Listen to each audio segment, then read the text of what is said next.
Muy buenas, soy Marcos Vázquez y hoy te traigo una nueva entrevista aquí en Radio Fitness Revolucionario. Hablo con Carlos Gómez y David Gómez, hermanos mellizos y creadores de la Academia Superávit, especialistas en la formación para aprobar las pruebas libres de dietética y obtener el título oficial de técnico superior en dietética. Carlos y David tienen una historia muy particular, estudiaron ingeniería y durante la carrera se introdujeron en el mundo del póker online con bastante éxito, ganando torneos importantes pero pagando un precio en términos de salud. Eso les llevó a interesarse por la nutrición hasta el punto de querer obtener la titulación oficial con las pruebas libres, lo que derivó, tras una compleja travesía que nos contarán, en la creación de su proyecto actual que es Superávit. Nos contarán su historia con el póker online y veremos cuánto se puede ganar si eres bueno. Nos cuentan después cómo fue su cambio de hábitos de salud, los problemas que enfrentaron para crear su proyecto y al final hablaremos también de estrategias para aprender mejor, preparar mejor los exámenes e incluso sobre el futuro de la profesión de nutrición. Y más allá de si te interesa la titulación o no, creo que es una charla inspiradora sobre emprendimiento, aprendizaje, póker, mejora de hábitos y mucho más, así que no te la pierdas. Precisamente queríamos que la charla fuera atractiva para todo el mundo, así que no entramos en los aspectos técnicos de la titulación, ni las pruebas, ni nada de eso, pero si estás valorando tener un título oficial para ejercer legalmente la profesión o simplemente para aprender más, haremos un webinar detallado el jueves 18 de septiembre y te puedes apuntar gratis en fitnessrevolucionario.com/tsd. Y si escuchas esto después de esa fecha, podrás ver ahí también la grabación en el mismo enlace, fitnessrevolucionario.com/tsd, de técnico superior en dietética. Y ahora sí, damos la bienvenida a Carlos y a David. Carlos, David, ¿cómo estáis? Bienvenidos al podcast. Hola Marcos. Hola Marcos, ¿qué tal? Bueno, nada, un placer de que nos hayas invitado y todo un lujo poder estar aquí aportando nuestro granito de arena. Muy bien. Sí, la verdad que desde que te conocimos como referente has estado ahí y no ha cambiado ni un ápice desde entonces, que ya fue hace por lo menos 7-8 años. Sí, yo creo que fue en el evento de Winhof que hicimos en Santander, uno de los primeros, ¿no? Ahí nos conocimos hace ya bastantes años. Sí, ahí fue en persona. Bueno, exacto. Ahí os conocí yo en persona y ahora nos contaréis lo que pasó antes de eso, ¿no? Cómo llegasteis al mundo de la salud. Pues nada, vamos a ver cómo sale esta charla a tres bandas, que siempre es más complicado, pero me parecía interesante que estéis los dos, porque tenéis historias similares, pero con diferencias que quería explorar también. Y vamos a empezar por el principio. ¿Qué estudiasteis inicialmente y cómo aparece después el póker en vuestras vidas? Pues mira, inicialmente estuvimos en Madrid, marchamos con 17 años. Bueno, tanto Carlos como yo somos de León, tenemos 34 años y somos hermanos mellizos a priori. Y estuvimos en Madrid estudiando ingeniería, cada uno en una punta de Madrid. Yo estuve estudiando telecomunicaciones. En ese año entraba justo el Plan Bolonia, el grado de telemática dentro de la rama de telecomunicaciones. Y Carlos estuvo estudiando aeronáutica, una de las ramas técnicas que la puede contar él, en la Politécnica, en Madrid Centro. Durante esos años estuvimos formándonos en la ingeniería, pero paralelamente sucedió algo en nuestras vidas y es que conocimos el póker online, que tuvo mucha importancia en lo que hacemos a día de hoy finalmente, ya que dedicamos gran parte de nuestra vida profesional a ser jugadores profesionales. Estuvimos durante 5 años en Inglaterra dedicándonos exclusivamente al póker, sobre todo online, pero bueno, al póker profesional en general.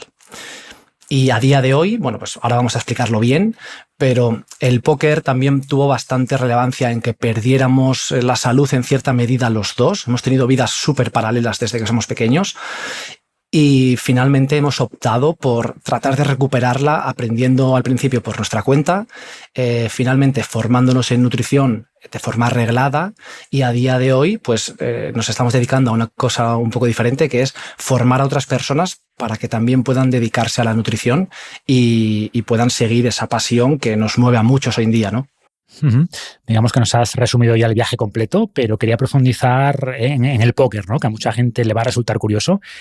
¿Hasta qué punto se puede ganar uno la vida jugando al póker, sobre todo al póker online inicialmente? Pues a ver, depende. Esto es como todo. Esto es como cualquier profesión. Si eres muy bueno en el póker vas a poder ganar mucho dinero, pero si eres muy malo o si no eres suficientemente bueno, el póker tiene la particularidad de que puedes perder mucho dinero también. Vale, por tanto, se puede llegar a ser profesional si cumples muchos requisitos. O sea, tienes que tener muy buena capacidad de gestión de tus emociones, de gestión del dinero que vas ganando, porque lo fácil sería, en cuanto te empieza a ir bien, gastarte el dinero que has ganado en un móvil nuevo y se acabó la etapa del póker. O sea, el póker tiene la particularidad de que tienes que trabajar con el propio dinero que has conseguido, no lo puedes gastar inmediatamente. Como los negocios, ¿no? Para crecer tienes que reinvertir los beneficios con el riesgo que eso también implica. Sí, desde que empiezas a ganar dinero tienes que tener esa mente más a largo plazo, que bueno, al principio pues es muy difícil, ¿no? Hasta que no llegas a un punto concreto en que tocas con alguna academia, alguna escuela, que en España pues en ese momento estaba Educa Póquer, que era una escuela pues muy famosa de póquer, donde estaban los mejores jugadores del mundo. Entonces nuestro contacto con esta escuela fue la que nos hizo empezar a ver que en el póquer se podía ser profesional, ¿no? Al principio pues jugabas torneos gratuitos sin dinero, alguna página te regalaba 20 euros para poder apostar o para poder jugar. Y bueno, ibas, bueno, pues eso, ¿no?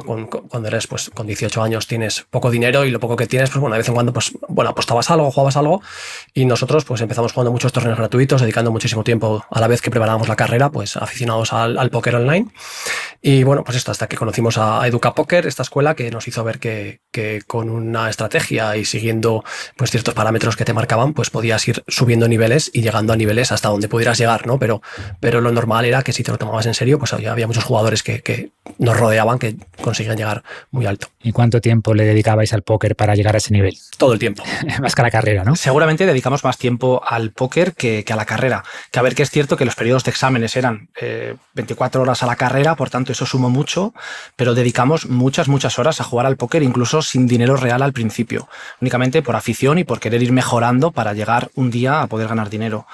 Ya cuando eres profesional, pues tu jornada de póquer va a ser 4 o 6 horas de juego al día, más horas de estudio, ¿vale? Porque el póquer, esto es muy importante, no es un juego de azar como tal. En el póquer, si ganas dinero, la sala no pierde. El que va a perder es otro jugador que está en la mesa.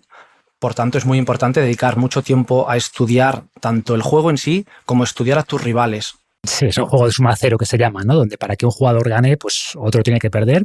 ¿Y qué pensaba vuestro entorno? Porque creo que mucha gente sigue asociando el póquer con los juegos de azar, con las apuestas, y tiene algo de ambas cosas, por supuesto, pero tiene también mucho, como decís, de estrategia, de gestión de las emociones, de psicología, de entender al rival. Pero en el caso de vuestro entorno, familia, amigos, ¿lo entendían? ¿Lo veían extraño? Pues mira, los amigos en general lo aceptaban muy bien. Al final era algo como, jolín, qué guay, puedes ganar dinero jugando al póquer. Pero claro, para unos padres que han invertido su esfuerzo, su tiempo y su dinero en enviar a sus 2 hijos gemelos a Madrid a estudiar ingeniería, pues el hecho de que un día aparezcan en casa diciendo que juegan al póquer con dinero real, pues fue algo, fue un shock para ellos, fue muy difícil de entender. Además, fue curioso porque en lugar de hacer las cosas bien y tener una reunión con ellos, oye, mira, papá, mamá, os queremos contar algo importante que os queremos comunicar, no fue así. Se lo contamos en medio de una discusión típica de padres y de adolescentes, donde recuerdo la frase estrella, sonó una frase en casa mientras comíamos que era, es que, no sé si era a Carlos o a mí, Carlos, no sabes lo que cuesta ganar el pan, ya cuando trabajes ya lo entenderás. Y recuerdo que Carlos desaparece de la cocina en ese momento y aparece cargando el ordenador portátil que teníamos con su gráfica de póquer de fondo de pantalla. Entonces, claro, mi padre, que toda la vida había presumido, entre comillas, de que él entendía bien de gráficas, que las acciones de bolsa pues, se podía predecir su comportamiento en función de cómo iba la gráfica, pues mi hermano le tiró un anzuelo que mi padre mordió, que es, papá, ¿qué te parece esta gráfica? Y mi padre al verla, pues empezó a analizarla. Y las primeras 2 palabras que dijo fue claramente alcista. Fíjate este patrón que hace, fíjate la figura que forma, hombro, cabeza, hombro. Eso quiere decir no solo que va subiendo, sino que va a subir más. Y claro, pues la siguiente frase fue mi hermano diciéndole, pues mira, mamá, esta es mi gráfica de póquer y es con dinero real. Sí, la verdad que fue un tremendo shock en casa. Y porque al final lo que conocen las personas de una generación más a la nuestra es pues lo que se ve por televisión o historias de algún primo lejano que además de tomar ciertas sustancias pues también le dio por jugar algún juego de azar y no terminó bien, ¿no? Entonces, bueno, pues mucho miedo, que es razonable y lógico pensar que de primeras tiene que asustarte, pero bueno, al final, pues poco a poco con un par de eventos que ahora cuenta David, pues rápidamente cambiaron un poco de idea. Eso os iba a preguntar, porque entiendo que ahí todavía estabais empezando, ¿no? Llevabais poco tiempo, pero ¿cuánto se puede ganar después ya en un torneo, entre comillas, grande? Pues mira, depende del nivel en el que estés jugando, vas a jugar torneos que tienen pues más dinero garantizado, que tienen una inscripción al torneo más alta o más baja. Para el que no conozca mucho cómo funciona un torneo de póquer son unas partidas de mucha gente de forma simultánea, donde pagas una inscripción en metálico, en dinero, pues igual pagas, yo qué sé, $100 y te apuntas a un torneo. Te van a dar a cambio unas fichas y con esas fichas se juega la partida. Entonces se va jugando, a medida que los jugadores van perdiendo las fichas, quedan eliminados del torneo y el último superviviente es el ganador del torneo, es el que acumula todas las fichas y el que se va a llevar el porcentaje más alto de toda la recaudación. Normalmente suelen entrar en premios, suelen cobrar un premio al final del torneo en torno al 10-15% de los jugadores que estaban apuntados al torneo. Y pues depende del tipo de torneo. Por ejemplo, en aquellos 2 torneos acabamos de empezar prácticamente. Bueno, esos 2 eventos que ha contado Carlos, que lo ha dejado un poco por encima, acabamos de empezar, pero sí que es cierto que, con una diferencia de un mes, fuimos a Madrid a jugar 2 torneos en esa fase inicial, cuando mis abuelos, mis padres estaban muy en contra del póker. Y mira que vamos a hablar mucho de que el póker es habilidad, pero es cierto que la parte de torneos la suerte influye mucho, ¿vale? Por tanto, tuvimos mucha suerte en esos torneos, porque al final, por muy bueno que seas, si te enfrentas a 200 personas, vas a tener que ganar muchas manos donde lo que estás haciendo en realidad casi es tirar un cara o cruz, tienes un 50% y tienes que ganar muchos de esos para llegar al final, ¿vale? Por tanto, pues el primer evento, el primer torneo lo ganó Carlos y el segundo torneo lo gané yo en el mismo casino con una diferencia de un mes. Por tanto, tanto en el mundo del póker hubo un poco de jaleo, en plan, ostras, no sabíamos cuál de los 2 era porque son iguales, como luego en casa, que mi abuelo ya pensaba que cualquier torneo al que íbamos a ir a partir de ahí, éramos Rafael Nadal y íbamos a volver con el trofeo para casa. Nos tocó hacer un poco la concienciación contraria. Oye, que no penséis que esto es tanta habilidad, que la suerte influye muchísimo.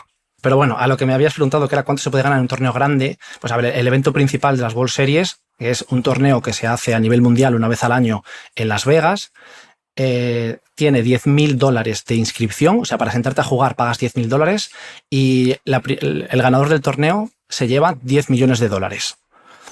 Lógicamente compites contra 8.000 y pico jugadores, muchos de ellos los mejores del mundo. Claro, con ese factor suerte, pues seguramente los ingresos sean muy variables, ¿no? Un año quizás te puede ir muy bien y el siguiente mucho peor, pero en promedio, incluso si hablamos de torneos de segunda división, por así decirlo, se puede vivir bien si eres bueno. Sí, de hecho hay jugadores que se dedican a jugar torneos. Dentro del póker hay diferentes modalidades. Los torneos tienen más suerte, influye más la suerte, necesitas jugar muchos más para alcanzar el largo plazo. Y normalmente los torneos se suelen jugar los domingos, ¿vale? El domingo es el día típico de jugar torneos. Un torneo que es muy típico de los domingos es el Sunday Million, que es un torneo que juegan también 6.000 y pico personas, que pagan $215 por entrar al torneo y que garantiza 1 millón en premios totales, ¿vale? Es un torneo que el primer clasificado suele ganar en torno a $200.000, que el segundo clasificado suele ganar un poquito más de 100.000, o sea, para que veas la diferencia del primero con el segundo, y que si quedas el décimo, por decir algo, a lo mejor te estás llevando 6.000 o 7.000, o sea, que la diferencia es abismal con haber quedado primero o segundo. Y bueno, pues muchos domingos jugamos torneos con la esperanza de que algún día, o sea, cualquier jugador que empieza a jugar al póker es como que pone el foco en este torneo, ¿no? A ver si algún día consigo hacerlo bien en este torneo y tener la suerte de cuando has llegado a esa última mesa, ganar esos últimos cara o cruz que va a decidir si es un premio que te cambia un poco, entre comillas, el rumbo o no. Y bueno, en este caso, pues tuve la suerte de poder quedar segundo en una ocasión, e insisto que suerte, ¿eh? O sea, por mucha habilidad que pueda tener jugando torneos, para conseguir eso necesitas mucha suerte. Bueno, necesitas suerte y habilidad, ¿no? Y por estadística, cuantos más torneos juegues, pues más importa la habilidad y menos la suerte. Es decir, en un torneo concreto la suerte pesa mucho, seguro, pero cuando juegas muchos torneos, pues al final del año, por decir algo, la habilidad va a pesar más, ¿no? Porque a largo plazo, pues la suerte se va distribuyendo, se va repartiendo de manera más homogénea entre los jugadores. Claro, y esa es la clave un poco de todo. Porque hay otras modalidades que no son torneos donde la suerte no es tan a largo plazo, donde nosotros, una época que jugábamos partidas con dinero real, que en cada mesa, en lugar de fichas, ahí sí que estás jugando con dinero, con pues, 50 euros por cada mesa, por ejemplo. Y en esa modalidad no recuerdo si tuvimos algún mes en negativo durante 6 años. O sea que lo normal era que mes a mes en esa modalidad la varianza fuera muy pequeña y jugabas al mes una cantidad de manos entre 30.000 y 100.000, con lo cual si eras ganador en esa muestra de manos era muy difícil acabar en negativo. Entonces no influía tanto la suerte ahí a corto o medio plazo, y esos jugadores de póker que son ganadores en esas modalidades no tienen tanta varianza entre un mes bueno y un mes malo. Pero como decíamos, para lograr esos resultados pues hay que dedicarle mucho tiempo, muchas horas de práctica, seguramente noches de poco sueño. Contadnos cómo es el día a día de un jugador de póker, así en general o el caso vuestro en concreto, y cómo después todo esto empezó a afectar vuestra salud. Pues a ver, en nuestro día a día normalmente tenía mucho de sedentarismo, o sea, era muy normal que nos pudiéramos levantar cercano de la hora de comer. Vale, esto era así. El principal motivo es que las mesas, cuando más rentable eran, cuando más dinero podías ganar, era a la tarde-noche. Vale, y ya de madrugada, pues es probable que hubiera peores jugadores en las mesas y que te resultara más rentable hasta un punto de, en ocasiones, decir, ostras, es que no me puedo ir a dormir si este jugador no se va a dormir. Que podía marcar diferencia de tus resultados del mes a algunas personas ya en según qué niveles estuvieras. Entonces, los horarios, fatal. Además, estábamos viviendo en Inglaterra y en Inglaterra tiene una particularidad y es que en invierno hay menos horas de luz, por tanto a las 4 de la tarde ya era de noche la mayoría de días y estábamos recién levantados nosotros. Y en verano, por ejemplo, pues amanecía muy pronto, amanecía a las 4 y pico. Por tanto, muchos días nos íbamos a dormir de día. Esto, pues año tras año que estuvimos en Inglaterra. Además, si juegas torneos, que nosotros no jugamos tantos torneos, pero si juegas torneos tienes que estar sentado en la silla durante 8, 10, 12 horas, lo que dure el torneo, y tienes únicamente 5 minutos de descanso cada hora. Por tanto, planificarte una correcta alimentación cuando encima no tienes ni idea, pues es muy difícil. O sea, yo recuerdo mirar la página donde solía hacer pedidos a domicilio y hubo una temporada en particular que había unos torneos especiales durante el mes de marzo y recuerdo que pedí 21 días de los 31 a esta empresa. O sea que, claro, al final es un estilo de vida que no puedes... Este estilo de vida en particular no lo puedes sostener durante mucho tiempo. Luego es cierto que la parte social no estaba tan mal porque teníamos una comunidad en Inglaterra, estuvimos en Manchester viviendo, teníamos una comunidad donde vivíamos con otros jugadores profesionales, donde la oficina la teníamos en casa y se hacía bastante divertido estar tantas horas. ¿Vale? Esta parte estaba muy bien, pero bueno, al final acumular esto durante años es insostenible para cualquier persona. Antes o después vas a terminar cayendo por un lado o por el otro. Y así ocurrió en vuestro caso, ¿no? Sí, los dos en paralelo íbamos cayendo poco a poco con pequeñas cosas, pero que al final pues llegabas en Navidades a casa, porque allí vivíamos en diferente casa, y decíamos, ostras, yo he empezado con este problema, y David decía, pues yo con este otro, ¿no? Cada uno, ahora David contará un poco su problema, que era el que más le afectaba, pero cada uno empezamos con problemas relacionados de salud, y llegó un punto que dijimos, oye, nos están pasando muchas cosas, aquí pasa algo, ¿no? Y fue cuando empezamos a investigar un poco más sobre qué podía estar pasando y cómo salir un poco de ahí. A ver, en mi caso yo tuve ojo seco y desde la carrera ya me di cuenta que algo no iba muy bien, pero es cierto que al principio, pues oye, a lo mejor estaba un par de días sin estar al ordenador y mejoraba y estaba casi al 100%. Pero poco a poco, a medida de todo esto que acabamos de contar, todo este ciclo vicioso, más estar muchas horas en pantallas, porque ya no es solo lo que juegas, sino lo que tienes que estar estudiando y el tiempo de desconexión también, porque el póker a nivel mental te exige mucho, tanto de día como de noche, que esto también suena un poco mal, pero bueno, yo soñé con póker creo que todos los días de mi vida cuando estaba jugando al póker. Entonces era algo muy demandante y poco a poco pues fui perdiendo salud en los ojos. O sea, yo iba a jugar torneos en vivo y recuerdo que las fotos que hay mías por ahí publicadas tengo una cara de, ostras, me decía algún colega incluso, tío, ¿qué te ha pasado? ¿Te han pegado un puñetazo? O sea, se me ponían los ojos súper mal, tanta iluminación en los casinos, encima si llegabas a alguna mesa final había muchos focos de pantallas para televisión, que a ver, llegué 1 o 2 veces a focos con pantallas y televisión, pero lo pasaba realmente mal, me estaba echando gotas cada hora prácticamente, incluso perdiendo manos de jugar en los torneos en vivo, y cuando estaba en casa, pues lo mismo, utilizando todo tipo de ungüentos, lágrimas, tratamientos, que un día vi que, no sé, que la parte económica ya no me compensaba tanto y que los ojos cada vez iban a peor y decidí parar. Sí, y más o menos por ahí, pues a través de Leo Margets, que también ha estado aquí en el podcast, una jugadora de póker español, que hace muy poquito además ha hecho mesa final de ese torneo que contaba David, que era el más grande entre los grandes, o sea que felicidades también para ella desde aquí. Pues gracias a ella conocimos un poco este mundo de la nutrición y la salud, seguíamos algún vídeo que hacía ella para YouTube, hablando un poco de buenos hábitos, salud, nutrición, y en uno de esos vídeos pues te recomendó a ti, y a partir de ahí pues para nosotros fue un poco como un despertar, ¿no? De salir de una vida en la que al final pues nos hemos criado un poco pues con lo normal, ¿no? Con desayunar tu paquete de galletas, bueno, pues lo que hace cualquier persona normal de los 0 a los 20 años en la sociedad que tenemos, ¿no? Y fue un poco pues un despertar de repente de pensar, ostras, a ver si el sol no va a ser malo, a ver si las grasas tampoco van a ser tan malas como dicen.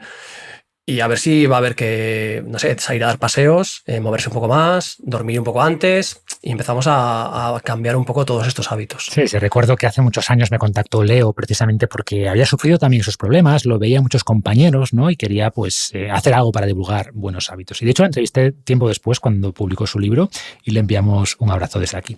Pero bueno, en vuestro caso, una cosa es aprender sobre salud, ¿no? Buenos hábitos, etcétera, y otra muy distinta, sacarse la titulación de técnico superior en dietética, que es lo que os propusisteis vosotros. ¿Cuál fue la motivación o qué os animó a embarcaros en esa aventura más allá de simplemente mejorar vuestros hábitos?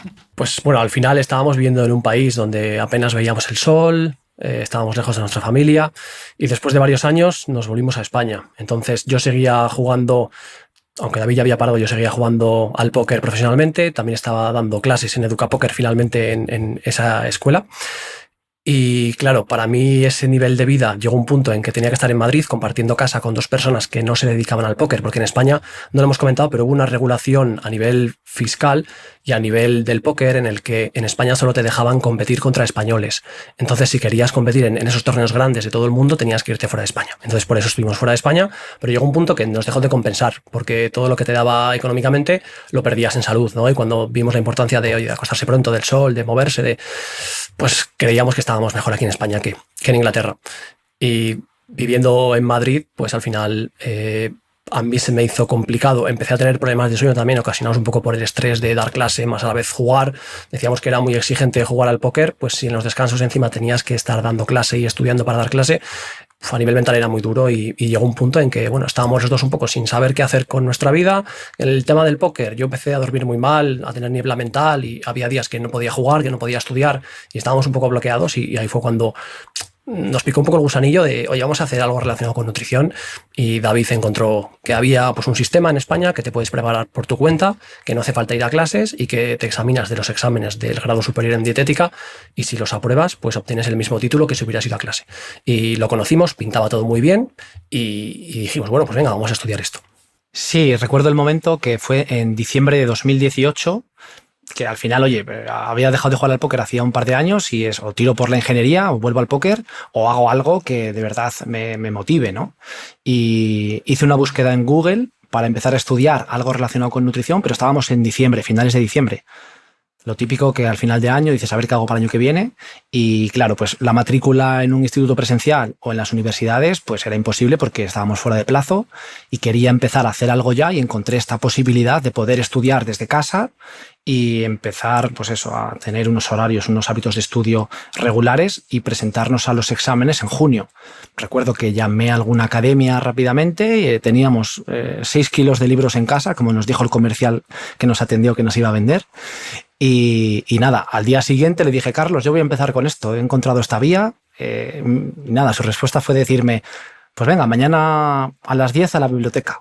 Sí, vidas paralelas y cuando alguien se motiva, cuando uno de los dos se motiva con un proyecto, el otro se suele sumar. Y bueno, empezamos aquel proyecto juntos, empezamos a ir a la biblioteca a preparar estos exámenes, que no había nada de información en internet, con lo cual por aquel entonces veníamos a hacer una carrera universitaria y pensábamos que bueno, esto era una formación profesional, el nivel no sería muy alto y decíamos, bueno, pues entonces tenemos 4 meses hasta los exámenes, vamos a prepararlo a tope y conseguimos estos apuntes de academia que bueno, veías que había muchas cosas pues, que no cuadraban mucho, que parecían muy escuetos, desactualizados. Y David, por un lado, se apuntó a la academia y yo continué investigando un poco más para ver realmente en qué se había basado la academia para hacer esos materiales y al final los estudios de dietética están regulados con un Real Decreto y es un Real Decreto que no es muy específico, entonces al final deja temáticas muy abiertas, con lo cual había pues muchas opciones para prepararte y seguimos investigando un poco más y en la biblioteca pues veíamos que había libros de nutrición, los cogíamos, hacíamos fotocopias, pedíamos libros a otras bibliotecas y empezamos a prepararnos completamente a ciegas porque no sabíamos cuál era el nivel, no teníamos referencia de nada, pero con la confianza de, bueno, esperando que no fuera algo imposible, ¿no?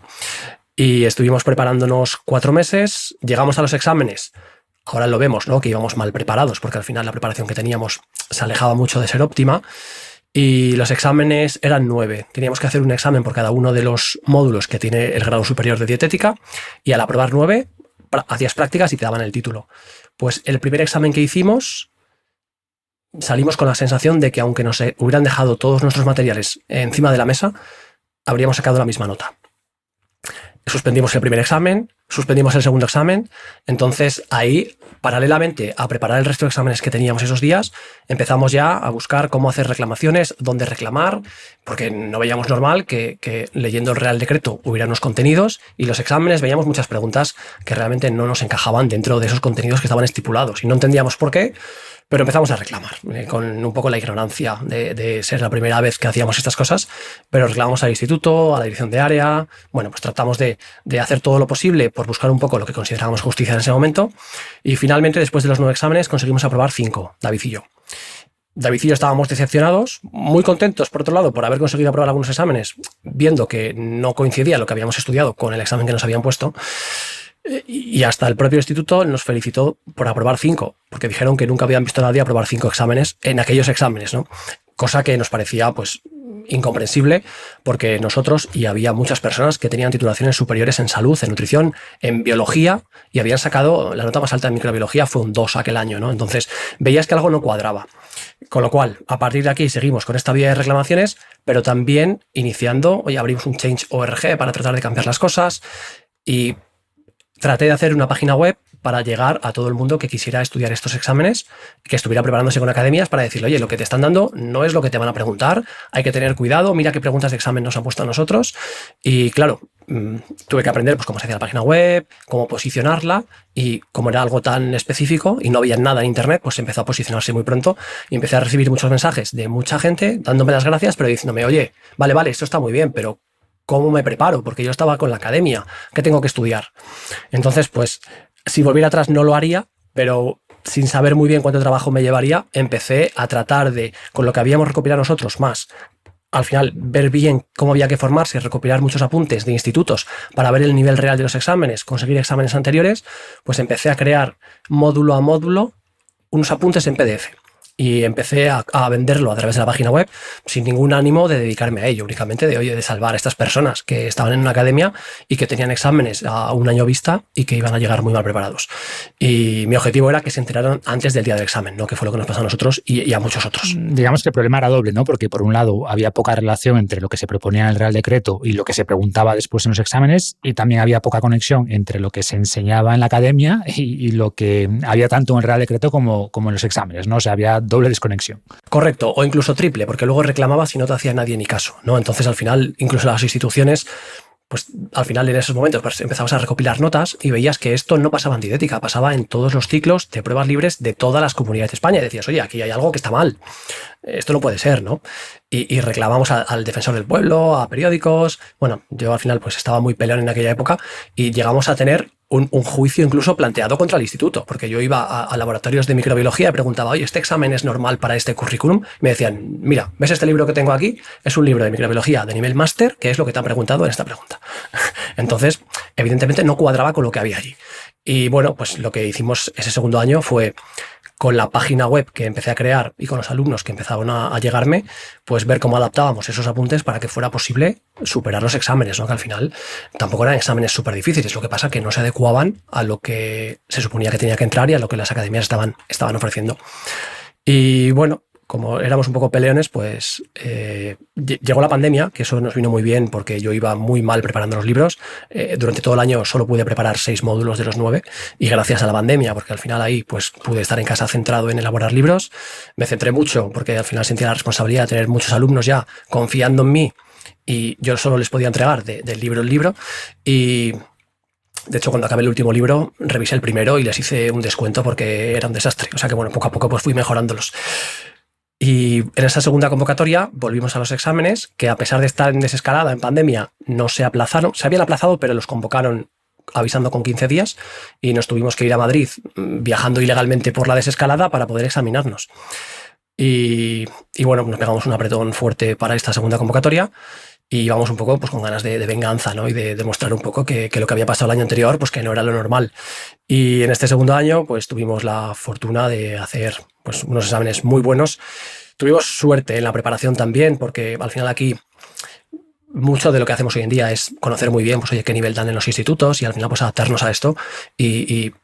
Para uno de los exámenes, al final pues tratamos de conseguir la máxima información posible y llegué a conseguir unos apuntes por Wallapop 5 días antes o 10 días antes de una chica que le había escrito meses atrás. Bueno, algo muy rocambolesco.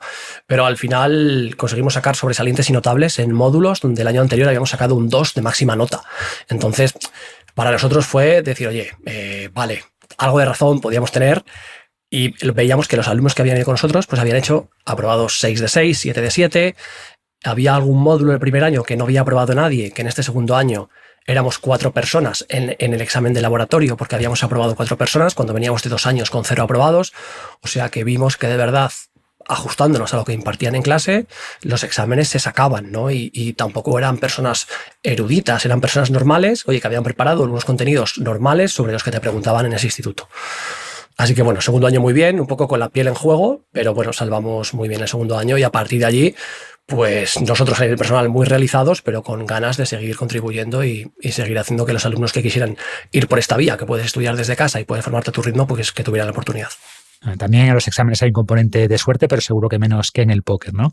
Y entiendo que, como dices, atacasteis por vías distintas los problemas que comentamos antes, ¿no? Por un lado, a través de reclamaciones, pues fuisteis consiguiendo que los exámenes se adaptasen mucho mejor al Real Decreto y, en paralelo, pues creasteis materiales mucho más actualizados y orientados a los exámenes o al grado, mucho más que los de las academias clásicas, que tenían además precios mucho más elevados. Claro, y la faena un poco es que la sensación del alumno siempre es un poco de que no te dan la razón, ¿no? Nosotros reclamamos y directamente no nos dieron la razón, pero luego se notan, en las siguientes convocatorias se nota que el nivel del examen se ajusta más.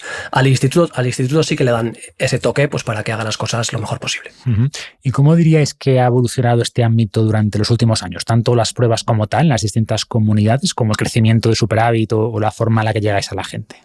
Pues por un lado, en cuanto al número total de alumnos en los exámenes, no ha crecido tanto, es decir, siempre ha sido una vía muy concurrida. Lo que sí que ha cambiado mucho son los resultados, ¿no? Que antiguamente la mayoría de personas iba engañada por academias, los que llegaban al examen, porque era muy común que la academia te dijera, sí, vas a tener exámenes en tu ciudad, oye, pero vivo en, no sé, donde sea, ¿no? Vivo en Cádiz, sí, tranquilo, que va a haber exámenes en Cádiz, y no lo sabía, ¿no? Entonces habría muchísimos alumnos engañados que no llegaban al examen y los que llegaban todos sin saber lo que se iban a encontrar. Entonces, hoy en día quien llega al examen es raro que no sepa a lo que va y que no llegue bien preparado. Y a nivel de notas ha mejorado muchísimo, ¿no? Ya no se ven descalabros como los que se veían entonces. Siempre hay un poquito de variabilidad, ¿no? No todos los años son iguales. En particular, en estos 5 o 6 años que llevamos, el último año ha sido tremendamente bueno. Y también un poco, pues, que bueno, cuando digo tremendamente bueno, hablo de porcentajes de aprobados entre nuestros alumnos superiores al 90% en todos los módulos. En vuestros alumnos, que tampoco es normal como el resto de academias, ¿no? Claro, eso es. Eso es, al final pasa un poco lo que hemos hablado antes, que nuestros alumnos van tremendamente bien formados para sacar los exámenes con solvencia y además, después de estas reclamaciones que ha habido, no te digo que hayan bajado el nivel, pero ya no exigen algo que sea demasiado desajustado a lo que deben exigir. Entonces, este año que ha pasado un poco lo habitual, lo normal, pues que exijan el nivel normal y que los alumnos vayan súper formados, pues al final hemos llegado hasta aquí, ¿no? Lo normal es que, pues no sé, la media de nuestros alumnos puede estar en torno al 70% de módulos aprobados, que quien se presenta a 4, pues lo normal de media apruebe 3, ¿no?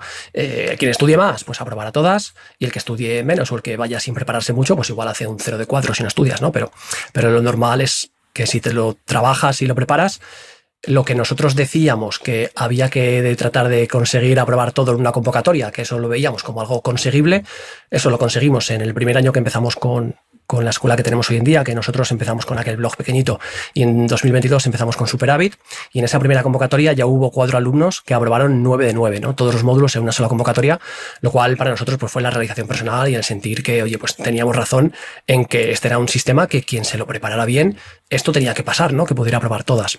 Digamos que nosotros cambiamos un poco el enfoque, porque al principio sí que nuestro enfoque era más tratar de sacarlo en el mínimo tiempo posible, pero ahora hemos evolucionado un poco hacia, oye, el enfoque normal de una persona que trabaja es prepararlo en 2 convocatorias, en 2 años más o menos, compaginarlo con su vida de manera que no vaya muy ahogado y que se lo pueda sacar tranquilamente, entre comillas, ¿no? Preparándolo bien, pero en 2 años compaginándolo con su familia, sus hobbies y sus necesidades, vamos. O sea, no solo que apruebe, sino que apruebe, se forme bien y tenga una buena experiencia en global de pasar por todo este sistema.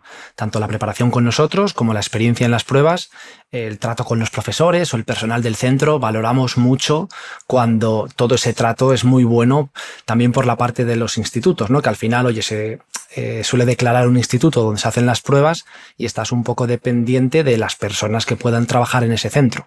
Pero sí que es cierto que gracias a lo formados que van los alumnos recientemente, pues la visión de muchos profesores está cambiando sobre esta vía. Porque yo entiendo que si eres profesor, pues es normal que digas, jolín, si todos los que me vienen me suspenden, pues puedas tener una impresión de que la gente viene sin prepararse, pero no, ya hemos visto que el problema pues es mucho más complejo y por suerte a día de hoy los profesores también van cambiando el chip y van diciendo, ostras, hasta nos quieren conocer a veces, ¿no? Oye, sí, me han hablado de vosotros alumnos, oye, quiero tener una charla con vosotros para ver cómo hacéis las cosas. Claro, preguntarán también de dónde vienen los alumnos con mejores resultados y por ahí os conocerán, ¿no? Y comentabas, David, la distinción clave entre aprobar el examen y aprender, que son cosas distintas, y la motivación principal para muchos pues era sacarse el título oficial y poder ejercer la profesión, pero también querrán aprender todo lo posible, ¿no? Y una crítica habitual a la carrera de nutrición en general es que está muy desactualizada, que sigue muy anclada en ideas de los 90, ¿no? De dietas bajas en grasa, de cuadrar calorías con galletas María, de comer 5 veces al día. Y en el caso al menos del TSD, ¿cómo lo veis? Más allá de tener el título oficial, ¿se aprende realmente al estudiarlo? ¿Veis muchas lagunas o cómo está la cosa? Pues yo recuerdo, Marcos, que cuando hablamos contigo en aquel evento del método Wim Hof, te dijimos que íbamos a empezar a preparar las pruebas libres nosotros y la sensación era de que íbamos a desaprender lo aprendido, ¿no? Por nuestra cuenta, el habernos formado con conocimiento más actualizado, pero luego la realidad es que dentro del ciclo de dietética son 9 asignaturas. De elaborar dietas o de dietas para diferentes colectivos hay 2. Luego hay una asignatura pues, que es de fisiopatología, de entender cómo funciona el cuerpo humano, cómo se producen las enfermedades. 2 de seguridad alimentaria, 2 del sistema sanitario, y la sensación es que se aprende mucho más de lo que piensas que vas a desaprender. Al final hay 4 conceptos, que es un poco lo que has comentado más o menos, que están desactualizados y que va a tardar un poco de tiempo en mejorar, pero creo que se aprende mucho sobre salud y sobre nutrición. Nosotros tratamos de paliarlo. Al final comentabas que hay este enfoque, ¿no? de comidas, 5 comidas al día o 6, muy rígido, porcentaje de carbohidratos muy rígido. En los institutos muchos profesores pues también usan bibliografías de los años 2000, ¿no? Que muchas pues tienen ese enfoque concreto y bueno, pues piden eso en los exámenes, pero sí que vemos que se va actualizando poco a poco. Ya vemos que en los exámenes empiezan a preguntar términos como el real fooding, como el baby-led weaning, ¿no? Esta forma de alimentar a los bebés en el que es un poco más intuitiva, productos Eura. Vemos que los profesores que van entrando nuevos, un poco pues sangre nueva de esta generación, pues más de real fooding, más de formarse un poco en nutrición, no solamente con libros de los años 2000. Y nosotros lo que tratamos de hacer también en la formación es que las profesoras que imparten estos módulos, más de elaborar dietas, a pesar de que en muchas ocasiones tienen que ver dietas donde hay galletas en el desayuno o hay azúcar blanco, informar sobre que esa no es la única opción, ¿no? Que aunque les puedan preguntar, elaborar así una dieta en el examen, existen otra forma, ¿no? de elaborar estas dietas, hay otros enfoques y poder proporcionar más evidencia científica y más conocimiento al alumno y que no salga pensando que eso es lo único que hay. Y además de eso, bueno, no sé si lo vamos a comentar después, pero también incluimos clases de temáticas que no se abordan tanto en la formación convencional, que profundizamos un poco más en nutrición deportiva, hablamos sobre microbiota, sobre crecimiento bacteriano, sobre la importancia de la vitamina D, el manejo del paciente celíaco que tener en cuenta. Y bueno, pues aquí intentamos dar, y más temáticas, que seguro que me dejo alguna, pero intentamos dar dieta cetogénica. Eso iba a decir, se habla de dieta cetogénica, dieta vegana, de longevidad y bueno, hay de enfoques más allá de los convencionales, ¿no? Y al final la idea es desarrollar, por un lado, pues esos conocimientos esenciales, básicos para aprobar, pero también lo que hacéis es Superávit de exponer a los alumnos a otro tipo de conocimiento también para que entiendan que hay más cosas, para que vean con qué resuenan y que después se especialicen en algo concreto si es que quieren hacerlo, ¿no? O sea que me parece muy, muy interesante. Eso es, y lo que vemos importante es que al final salgan del estudio del TNU Superior en Dietética con estas vías un poco abiertas y no con la venda en los ojos, ¿no? Que luego quien quiera profundizar un poco más en algún tema concreto tendrá que profundizar seguro, pero por lo menos sale con alguna cosa práctica, algo sólido que pueda aplicar ya cuando sea dietista. Y luego también, en formaciones privadas, por así decir, tienes la posibilidad de contar con los profesores que tú quieres. En la formación presencial, a pesar de que hemos conocido profesores súper buenos durante ese tiempo, tanto como alumnos, que también hemos hecho un FP, aunque no lo hemos mencionado, como ya como formadores, sí que hemos encontrado clásicos ejemplos de profesores que están impartiendo las asignaturas más relacionadas con nutrición, pero que ellos pues no tienen esa motivación por impartir estas asignaturas, no tienen el conocimiento directo y cuesta, aunque te prepares bien la asignatura, cuesta acceder a la información actualizada. Entonces, quizás este sistema a día de hoy de profesorado, donde 15 días antes de empezar unas clases pueden designar a un profesor interino a dar alimentación equilibrada, pues no es lo más óptimo de cara a que el alumno luego pues pueda aprender cosas actualizadas y sienta que va a clase a aprovechar el tiempo y no a copiar lo que le están dictando, por ejemplo. Y de todo este detalle vamos a hablar en esa masterclass del 18, ¿no? En directo para quien pueda estar, en diferido para quien no, pero quería dejar para el final algo más general relacionado con el estudio, porque creo que no lo comentamos, pero sacasteis muy buenas notas en ingeniería, después las mejores notas en las pruebas libres, también las pruebas de oposición de nutrición, y como en todo, seguro que hay una capacidad innata, pero también hay método, hay técnicas que aplicáis no solo a vuestros estudios, sino que ayudáis también a los propios alumnos, ¿no? Y si tuvierais que destacar algunas ideas útiles, prácticas para los estudiantes de cualquier tipo, ¿qué recomendaríais? Bueno, pues yo creo que la primera que recomendaría, que puede ser transversal a cualquier tipo de estudios, es crear tarjetas de repaso. Hay aplicaciones móviles que puedes introducir preguntas, por ejemplo, pues ¿cuál es el nombre de la vitamina B1? Y pones la respuesta, tiamina, y guardas la pregunta de repaso. Entonces, puedes hacer repasos periódicos de esas preguntas que tú introduces y las que más fallas te las pregunta más pronto y las que aciertas te las vas vaciando en el tiempo. Entonces, si haces preparaciones largas, pues de un cuatrimestre o de una oposición de varios meses o de varios años, estás periódicamente haciendo pequeños repasos de conceptos que de otra forma habrías olvidado en 2 semanas y llegas al examen con conceptos que conoces, que puedes acertar preguntas tipo test, que nos ha pasado en muchos casos, y que te sirve para tener pues, esos conceptos frescos durante mucho tiempo, ¿no? Que al final es muy complicado cuando tienes estudios muy largos el llegar con los conceptos aprendidos. Por mucho que hoy aprendas algo, son tantos conceptos que se van olvidando, ¿no? Y también un poco hilado con esto, me parece muy útil en preparaciones también largas, ¿vale? Hablando pues esto de un cuatrimestre o de estudios un poco largos, tratar de tener unos resúmenes sobre lo que vas estudiando. Yo me gusta dividir un folio en 3 columnas y voy poniendo lo esencial de lo esencial. Lo esencial de lo esencial en folios, de forma que al final, cuando queda una semana para los exámenes o un mes, tienes 30 o 50 folios, pero no tienes 2.500 que tienes que volver a repasar, ¿no? Y sí que vemos muchas veces algún alumno que cuando quedan pocos días está repasando, que vuelve a leer los libros de cero, pero al final yo creo que tratar durante el estudio de ir entendiendo las cosas, ir dejándola en unos pocos folios y al final poder hacer un repaso fuerte de esas cosas más importantes junto con las preguntas de repaso para ir periódicamente repasando conceptos, ¿no? Y antes lo común era esto, hacer los folios a mano, y lo que hicimos en la última oposición, que ahora pues nos salvó bastante la papeleta, fue utilizar ChatGPT para hacer estos resúmenes en formato tabla. Entonces, por ejemplo, un concepto como pues, distinguir entre fibra soluble e insoluble, en qué alimentos está, si ayuda al tránsito intestinal, si lo acelera, si lo enlentece. Pues una vez comprendes la diferencia entre las dos, le puedes pedir en un segundo a ChatGPT que te haga una tabla comparativa, la revisas, y en 1 minuto tienes una tabla creada que la puedes pegar en un Word. Y para la última posición creo que hice más de 200 tablas que tenía de conceptos que ya has comprendido, que sabes cómo los quieres tener en tus apuntes para repasar después y que puedes repasar luego en 3 o 4 días conceptos muy importantes y de manera muy fácil. O sea, sobre todo si tenéis temarios en PDF o diapositivas, se las arrastráis a ChatGPT, le pedís una tabla resumen, comparáis que sea lo que queréis que tenga y lo guardáis. Y eso para mí es muy útil. Y bueno, y por un último concepto, pues también evocar los contenidos, ¿no? Las tarjetas de repaso hacen un poco esto. Al final es evocar los contenidos que hemos aprendido y ver si lo sabemos o no lo sabemos. Preguntarnos a nosotros mismos siempre crea esas conexiones que puede que al final no te acuerdes de ese concepto por cuándo lo estudiaste, sino por estos repasos que has hecho. Por ejemplo, a la hora de repasar las tablas que tenemos en este Word, pues podemos primero pensar, vale, la fibra soluble, a ver, vamos a ver si me acuerdo. Antes hacer esta evocación y una vez tenemos ahí un poco la idea, repasar la tabla. Entonces, mira, me equivoqué porque pensaba que la fibra soluble hacía esto por este motivo, pero no, era por este otro, ¿no? Y todo este proceso mental al final pues es conocimiento que te queda ahí un poco en la recámara y que el día del examen te vas a acordar más fácil. Y algo muy importante, por supuesto, también es conocer el tipo de prueba al que te vas a enfrentar.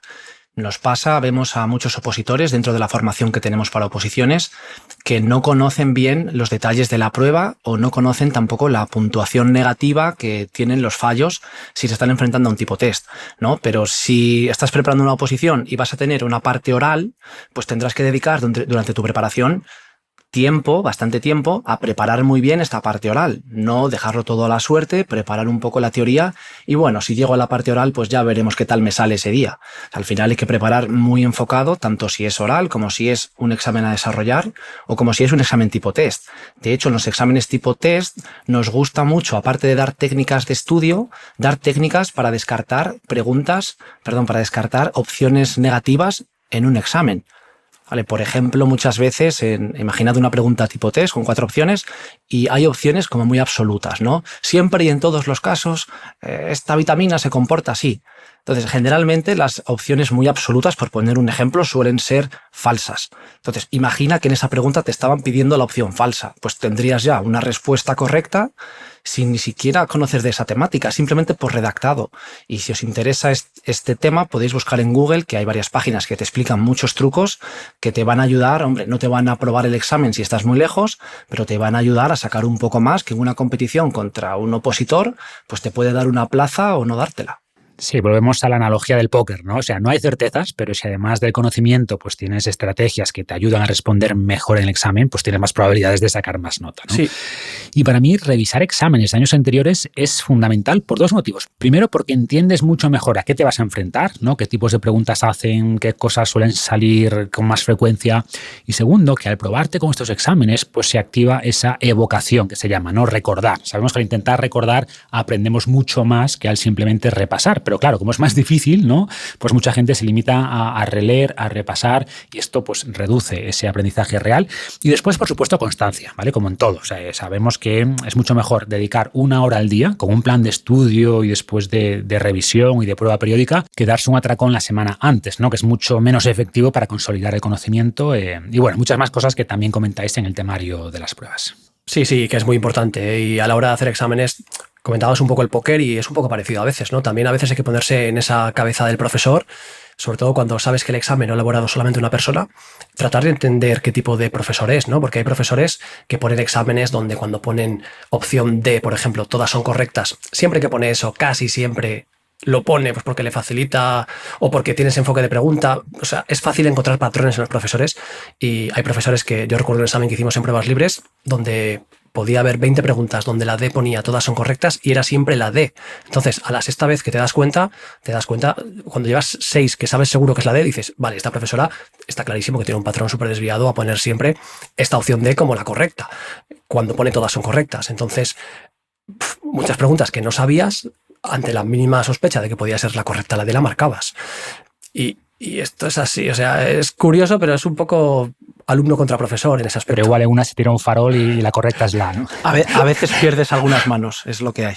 Exacto, algunas manos perderás, pero bueno, volvemos a intentar poner las probabilidades de nuestro lado, ¿no? Bueno, ahora sí, para terminar, se habla mucho del futuro de las profesiones, sobre todo en un mundo que cambia tan rápido con la IA y todo esto. Y para vosotros, que estáis ahí metidos, ¿no? Con personas que salen al mercado laboral con esta titulación, ¿cuál creéis que es la situación actual? Bueno, y sobre todo la situación futura de la nutrición como profesión. Pues a ver, nosotros vemos de manera bastante clara que hay bastante espacio todavía para personas que quieren emprender su propio negocio.